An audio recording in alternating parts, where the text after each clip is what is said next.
an yi sulhu da su, an ba su scholarship zuwa kasan waje, an yi training ɗinsu engineering, an yi training ɗinsu pilot, kai daga ciki ma wanda suke cikin yakin yau su ne aka ba su kwangila suke tsaron bututun mai na ƙasa gaba ɗaya.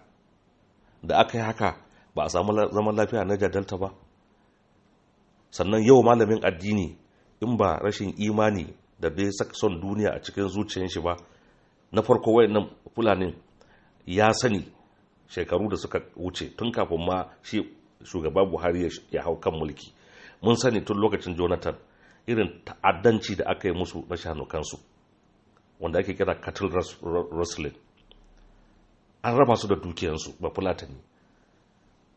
Su da kansu suke gaya mana tun lokacin Sardauna wanda ma suke dattawan kenan ba su taɓa sanin da gwamnati a ƙasar nan ba, ba su san da ruwan sha ba nasu da na dabbobinsu, ba su san da kiwon lafiya ba, ba su san da addini ba.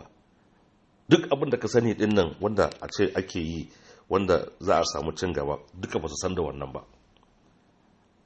To wanda ka bar shi ba shi da dukiyan shi, wanda ba Fulatani kowa ya sani kusan shanun shi na ya fi mishi komai a rayuwan shi, wanda ka bar shi babu addini.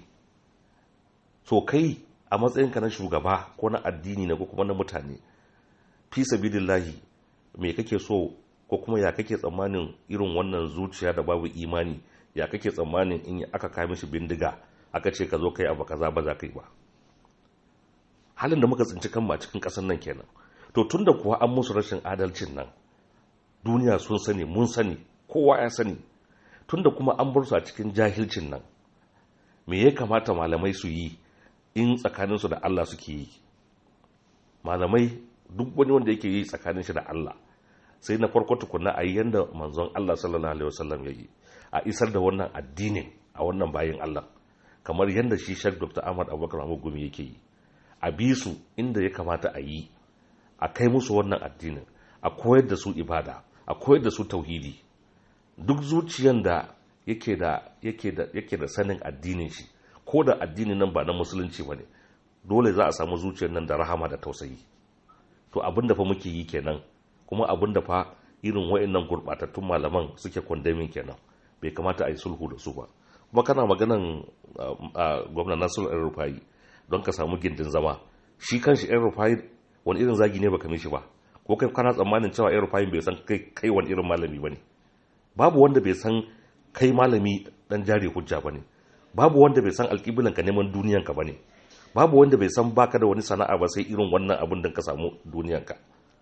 Kuma in baka sani ba, shi Nasiru El-Rufai din nan abokin Sheikh Dr. Ahmad Abubakar Mamu Gumi ne tun suna yara ƙanana, tare suka yi makaranta, tare suka je jami'a, tare suka yi komai da komai su. Kuma in baka sani ban sake fahimtar da kai, Malam Nasiru El-Rufai yana ɗaya daga cikin gwamnoni wanda muke alfahari da su akan wannan magana na fannin tsaro. Don karkace cewa ya ce maka wai shi ba zai negotiating da bandits ba.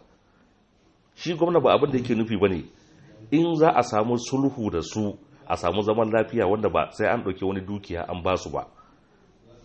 Gwamna Nasiru El-Rufai ina tabbatar maka yana tare da malam 100%, kuma a yanzu hakan suna magana da malam akan wannan abun, kuma yana goyon bayan duk wani initiative da za a yi wanda zai karfafa a samu zaman lafiya. In baka san wannan baka sani, na faɗa ne a duniya su ji, so da in kana ganin ƙarya kake yi, in kana magana da malam Nasiru El-Rufai ka kira shi a waya ka ce ga abin da Tukur Mamu ya faɗa ƙarya ne wannan maganar ko gaskiya ne.